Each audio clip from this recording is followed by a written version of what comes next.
ওম নমঃ শিবায়।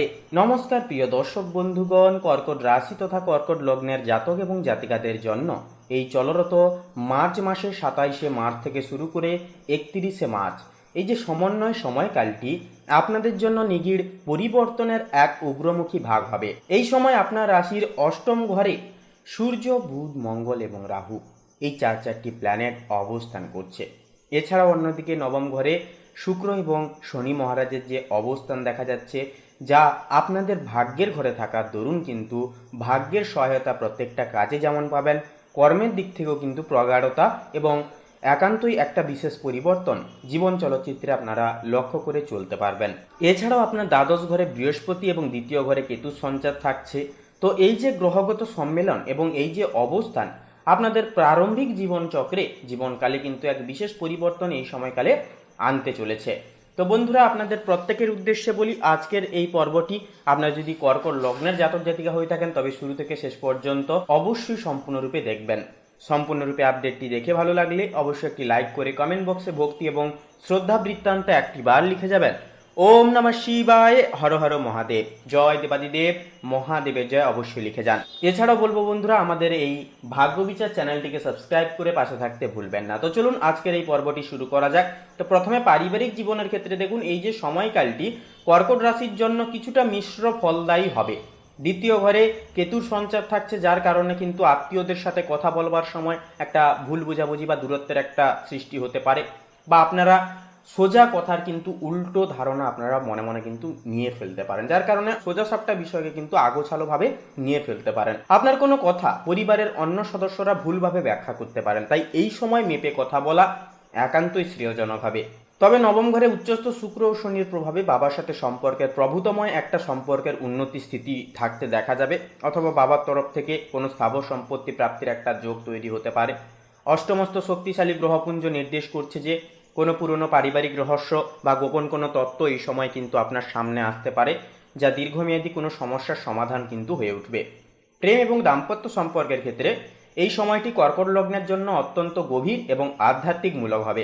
আপনার নবম ঘরে শনি এবং শুক্র উচ্চস্থ থাকার কারণে জীবনসঙ্গীর সাথে ধর্মীয় কোনো দীর্ঘ ভ্রমণে যাওয়ার একটা পরিকল্পনা এই সময় সফল হয়ে উঠতে পারে। এমনকি উচ্চস্থ শুক্রের প্রভাবে দাম্পত্য জীবনে পারস্পরিক শ্রদ্ধা এবং একনিষ্ঠতা ভাব বৃদ্ধি পাবে। যারা অবিবাহিত জাতক জাতিকা রয়েছেন, আপনাদের জন্য দূরবর্তী কোনো স্থানের বা ভিন্ন সংস্কৃতির কারোর সাথে নতুন সম্পর্কের সূচনা কিন্তু একটা হয়ে উঠতে পারে, যা হবে অত্যন্ত মার্জিত এবং স্থিতিশীল। তবে অষ্টমস্ত রাহুর প্রভাবে প্রেমে মাঝে মধ্যে আকস্মিক সন্দেহ বা অস্থিরতা ভাব কিন্তু একটা কাজ করতে পারে। এমনকি সঙ্গীর প্রতি পূর্ণ বিশ্বাস রাখা এই সপ্তাহে সবচাইতে বড় পরীক্ষা হয়ে উঠবে। কর্মজীবনের দিক থেকে আপনি এই সপ্তাহে অত্যন্ত গবেষণাধর্মী হয়ে উঠবেন এবং বিশ্লেষণধর্মী হবেন। অষ্টম ঘরে সূর্য, মঙ্গল ও রাহুর অবস্থান একান্তই নির্দেশ করছে যে যারা বিমা, ট্যাক্স, ফরেন্সিক, ইনভেস্টিগেশন, জ্যোতিষ বা কোনো গুপ্ত গবেষণার সাথে যুক্ত, আপনাদের জন্য এটি অভাবনীয় সাফল্যের সময় হবে। আপনার কর্মক্ষেত্রে কিছু আকস্মিক পরিবর্তন আসতে কিন্তু দেখা যেতে পারে, যা শুরুতে চ্যালেঞ্জিং মনে হলেও দীর্ঘমেয়াদে আপনার জন্য লাভজনক ফল দেবে। নবমস্ত শনি ও উচ্চস্থ শুক্রের প্রভাবে আপনার ক্যারিয়ারে ভাগ্যের সমর্থনগুলি পেয়ে যাবেন আপনারা, এবং কোনো প্রভাবশালী ব্যক্তির সাহায্য আপনার পথকে কিন্তু প্রশস্তময় করবে। অফিসের রাজনীতি থেকে বলবো, এই সময় নিজেকে দূরে রেখে নিজের সৃজনশীল কাজের উপর মনোনিবেশ ধরে চলাই হবে বুদ্ধিমানের কাজ, অর্থাৎ অহেতুকভাবে ঝগড়াঝাটি ঝামেলায় আপনারা জড়াতে যাবেন না। আর্থিক ব্যবস্থাপনার ক্ষেত্রে 27 থেকে 31শে মার্চের এই সময়কালটি কর্কট লগ্নের জন্য অত্যন্ত গুরুত্বপূর্ণ থাকবে। অষ্টম ঘরে থাকা শক্তিশালী গ্রহপুঞ্জ নির্দেশ করছে যে লটারি, পৈতৃক সম্পত্তি, বিমা বা শেয়ার বাজার থেকে আকস্মিক অর্থপ্রাপ্তির প্রবল যোগ রয়েছে। তবে রাহুর বশবর্তী হয়ে আপনারা লোভের বশবর্তী হয়ে কোনো রকম কোনো অতিরিক্ত পরিমাণে কোনো কিছু বিষয় বিনিয়োগ করে বসবেন না, তাহলে কিন্তু সমস্যায় পড়তে পারেন।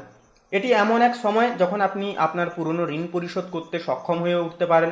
এমনকি নবমস্ত উচ্চস্থ শুক্রের প্রভাবে কোনো বড় ধর্মীয় কাজে বা বিলাসবহুল ভ্রমণে কিছুটা ব্যয়ও কিন্তু হয়ে যেতে পারে। দ্বিতীয়স্থ কেতুর কারণে নগদ সঞ্চয় ধরে রাখা কিছুটা কঠিন হতে পারে, অর্থাৎ নানান দিক থেকে খরচাপাতির চাপ একটা কিন্তু এসে পড়তে পারে, যার কারণে খরচা করতে আপনারা কিন্তু বাধ্য।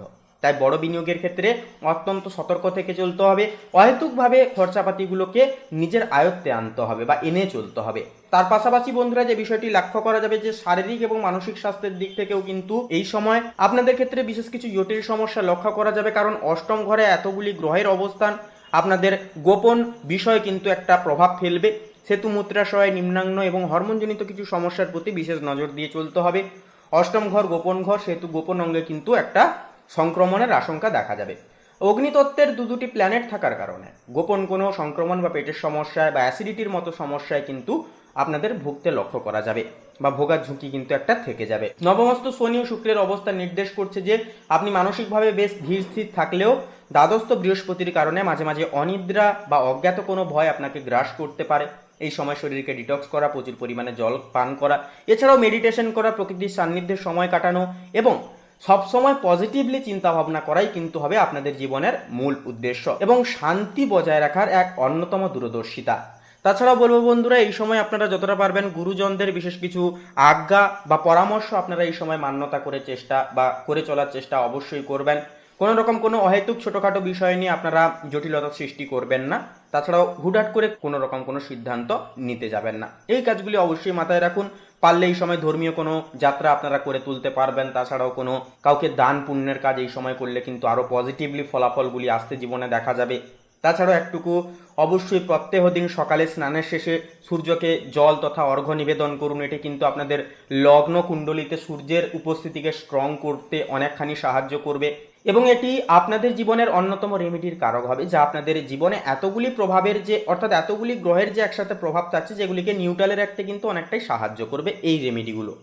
তো বলি বন্ধুরা, আজকের এই যে পর্বটি, এই পর্ব নিয়ে যদি আপনাদের কোনো রকম কোনো বাস্তবিক কোনো প্রশ্ন থাকে বা ব্যক্তিগত কোনো কিছু বিষয় নিয়ে জানার থাকে অবশ্যই কমেন্ট করে লিখে জানাতে ভুলবেন না। তো বলি বন্ধুরা, এক কথায় এই যে সময়কালটি এটি হবে আপনাদের গভীর রূপান্তর এবং ভাগ্য সহায় হওয়ার সময়।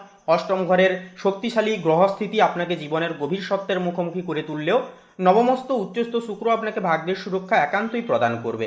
আপনার প্রখর অন্তর্দৃষ্টি আপনাকে প্রতিটি সংকটে পথ দেখাবে। এই সপ্তাহে আপনার প্রধান শক্তি হয়ে উঠবে আপনার ধৈর্য এবং আধ্যাত্মিক বিশ্বাস। তো বন্ধুরা, পরিস্থিতির চাপে বলবো বিচলিত না হয়ে প্রত্যেকটি পদক্ষেপ শান্ত মনে ধীর স্থিরভাবে অত্যন্ত কৌশলীভাবে ফেলে চলুন। তো বন্ধুরা, আজকের এই পর্বটি এই পর্যন্ত। আজকের এই পর্বটি ভালো লাগলে অবশ্যই একটি লাইক দিয়ে আমাদের এই ভাগ্যবিচার চ্যানেলটিকে সাবস্ক্রাইব করে রাখতে ভুলবেন না। এছাড়াও নিজেদের শ্রদ্ধা এবং ভক্তি জ্ঞাপন করে একটি বার লিখে যান কমেন্টে, ওম নমঃ শিবায়, হর হর মহাদেব, জয় দেবাদিদেব মহাদেবের জয়, একটি বার লিখে যান। দেবাদিদেব মহাদেবের আশীর্বাদে সমস্ত দুঃখ ঘুচে যাবে। জীবনে অবিনশ্বর সমস্ত মনের ইচ্ছা কামনা বাসনা একান্তই পূর্ণতা হবে। তো বন্ধুরা, আপনারা সকলে ভালো থাকুন, সুস্থ থাকুন, সর্বদা সচেতন থাকুন। নমস্কার।